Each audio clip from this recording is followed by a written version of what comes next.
سپاسارەکەین. ئێستاش هەڤاڵ عەبدولستار مەجید نوێنەری کۆمەڵی دادگەری و هەروەها ئەندامی پەرلەمانی کوردستان با بفەرمێت. دووبارە ئەگەر ڕەچاوی کات بکەن لەبەرەوەی هەم قاعەکە گەرمەوە هەم کەسایەتی زۆر بەتەمان وتەکانیان پێشکەش بکەن. سوپاسانەکەین.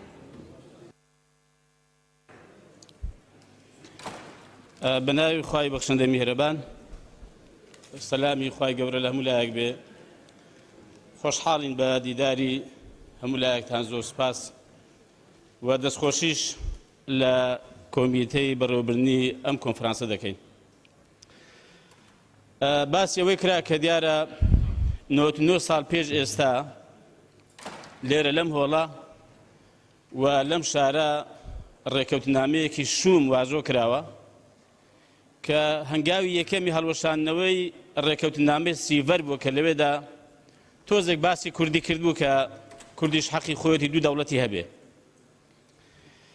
ئەمە سەرگوزشتەیەکی دوور و درێژە، باسی ناکەین و ئێوە ئەلحەمدولیلا هەمووتان خەڵکی خوێندەوارن، شارەزان.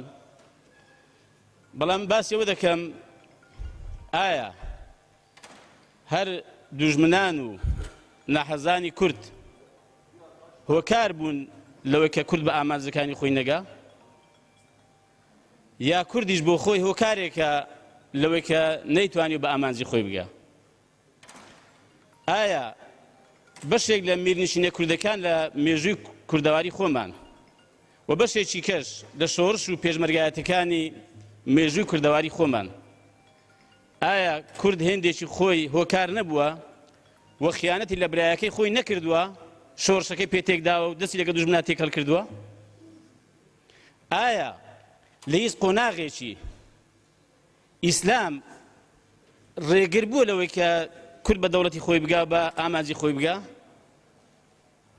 یا ئەو ناتەبایی و ئەو ناڕێکی و ئەو بێسەروبەرەی و بێخاوەنی کە کورد هەیەی هۆکار بووە کە کورد بە ئامانجی خۆی بگا؟ ئێمە یەکێکین لەوانە، هێزێکی ئیسلامین، شۆڕشمان کردووە، پێشمەرگایەتیمان کردووە کە کوردیش بە ئامانجی خۆی بگا و دەوڵەتی سەربەخۆی خۆی هەبێ. بۆ نەیبێ؟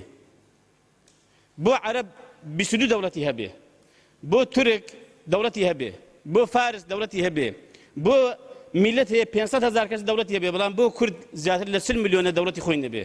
چ ڕێگرا؟ کاکە پێش ناحەزانمان، پێش دوژمنانمان خۆمان ڕێگرین، ئێمە خۆمان کێشەی. ئێستا لە هۆڵەت ئێستا لێگەڕابان دەبوو بە شەڕ و هەرایەک لەسەر ئەو قزەی کە بابە ئیسلام ڕێگر نییە، دین ڕێگر نییە، خۆمان ڕێگرین. باشە چییە ڕێی لێمەگرتو؟ ئێمە لە باشووری کوردستان ڕێکوپێکترین و چاکترین دەوڵەتمان هەبێ، موسسات بێ، خزمەتی هاوڵاتی خۆی بکە، قانون سەروەر بێ و ڕێکوپێک بێ، خزمەت گوزاری ئاسایی و یاسایەکان کە هەموو دنیا، هەموو مرۆڤێک لە دنیادا هەیەتی پێشکەشی بکە. چی ڕێگرە لێی؟ چێ ڕێگرە لەوەی کە ئێمە لە باشووری کوردستان دوو دەوڵەتمان هەیە، دوو ئیدارەمان هەیە؟ چێ ڕێگریانی چێ وای لێ کردووە؟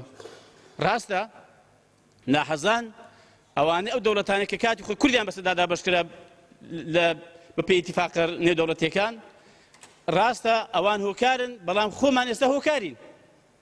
خۆشمان سەبەب بێ کە نەدەتوانین دەوڵەتیش ڕێکوپێک بەڕێوەبەرین، نەدەتوانین تەبابین، نەدەتوانین خزمەت گوزاریمان هەبێت، نەدەتوانین کاری مؤسساتی بکەین، نەدەتوانین کاری دیپلۆماسی بکەین. دوای دێ و لەملا ڕا یەخی دین دەگری و یەخی شێخ و مەلاوانە دەگری. بابە شێخ و مەلا چه عەلاقی بە مۆزوعی وەیە؟ شۆڕشەکانی کورد کامیان شێخ و مەلا تێدا نەبووە؟ کامە شێخ و مەلا سەرپەرشتی نەکردووە؟ پێم بڵێن. شێخ سعیدی پیران، قازی محەممەد، مەلا مستەفای بارزان، شێخ محەمودی، چێ لەوانە شێخ نەبوو مەلا نەبووە؟ عیب باسی دین نەکرێ. بەنی ئەتوو لە جێیچکە پێوە دراوی، کورد لە جێیچکەوە کێشەی بۆ دروست کراوە و زەرەی لێدراوە، دەی بە دین دەگری، تانە لە دین دەدەی؟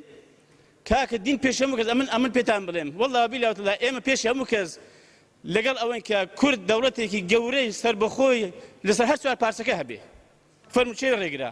ئێمە فەرموون بۆ ئەوە پێشنیار دەکەم با ئێمە بین شتێکی عەمەلی بکەین. فەرموون چ لێرە چ لە وەرن لە باشوور، ئێمە حازرین با کۆمیتەیەکی فراوان هەبێ، نوێنەراتی هەر چوار پارچەکی کوردستان بکە، با بزانین داخە کورد بەرەو شوێ دەبین، با بزانین چ دەوڵەتێکمان دەوێ، چۆن کاری دیپلۆماسی بکەین، چۆن خەباتی چەکداری بکەین، با بین کاکە بزانین داخۆ دەتوانین دەوڵەت بەڕێوەبەرین. بامە بین بۆ خۆمان ڕێکەوین کاکە، ئەوجە دوای بین قسە لەگە دوژمنان و ناحەزان بکە، بڵێ کاکە کورد بۆ پارچە دەکەی، بۆ دەوچێسێنی و بۆ زمینی دەکەی، ئەتوو بێ بۆ خۆش دڵم لە هاوڵاتی خۆت بکەی، ئازادی نەبێ، کێشەی بۆ دروست بکەی، بیکوژی و یاسا سەر نەبێ خزمەت گوزاری ئاساوی یاسای پێشکەش نەکەی دوای بێ منی خێ خەڵکیکە بگرم با پێشی یەخی خۆمان بگرین ئینزام لەگەڵ ئەوم بەڕاستی یەخی دەوڵەتەکانی کەش بگرین ئەگەر ئێمە یەک دەنگ و یەک هەڵوێستیش بین بڕوا بکەن دەوڵەتیشمان دەبێ سەربەخۆش دەبین ئەو وڵاتانی کە کوردیان بەسەر دابەشکراوە دەوڵەتیان هەیە بڕوا بکەن لە ئێمە بەهێزتر نین و لە ئێمە ئازاتر نین بەڵام ئێمە تەباو یەکریز نین زۆر سپاس دەستان خۆش بیاخ